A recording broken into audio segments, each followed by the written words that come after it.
السلام علیکم ورحمۃ اللہ وبرکاتہ۔ آج کا سوال ہے کہ کیا اسلام کے اندر منافع کی کوئی شرح موجود ہے؟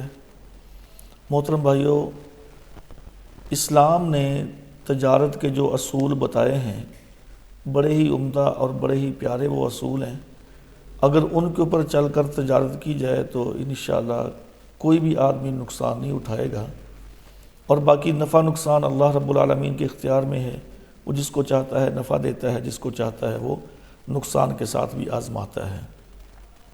تو بہرکیف سوال ہمارا یہ ہے کہ کیا اسلام کے اندر کوئی پرافٹ یعنی جو منافع ہے اس کی کوئی شرح ہے کہ اتنا پرافٹ ہونا چاہیے اور اتنا نہیں ہونا چاہیے؟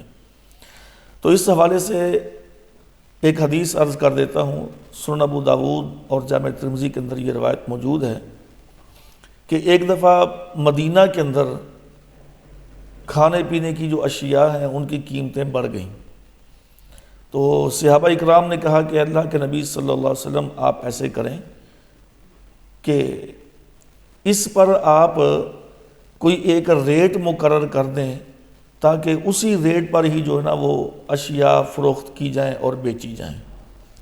تو نبی صلی اللہ علیہ وسلم نے فرمایا کہ میں ایسا نہیں کروں گا، یہ ریٹ بڑھانا اور کم کرنا یہ میرے اختیار میں نہیں ہے، یہ اللہ تبارک و تعالیٰ کے اختیار میں ہے۔ مطلب کبھی اجناس زیادہ آ جاتی ہیں مارکیٹ میں تو ریٹ ڈاؤن ہو جاتا ہے، اجناس کم ہوتی ہیں تو ریٹ زیادہ ہو جاتا ہے، کم ہو جاتا ہے۔ یہ اجناس کی قلت اور فراوانی کی بنیاد پہ ہوتا ہے۔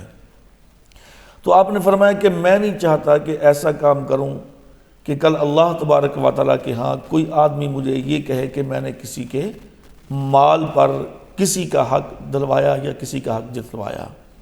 اس لیے آپ نے فرمایا کہ یہ میں ان کی قیمتیں یا ان کی جو پرافٹ کی جو شرح ہے وہ میں مقرر نہیں کروں گا۔ تو لہٰذا نبی صلی اللہ علیہ وسلم نے اس پر آپ نے کوئی جو شرح کی پرافٹ ہے، جو پرافٹ کی شرح ہے وہ آپ نے مقرر نہیں کی۔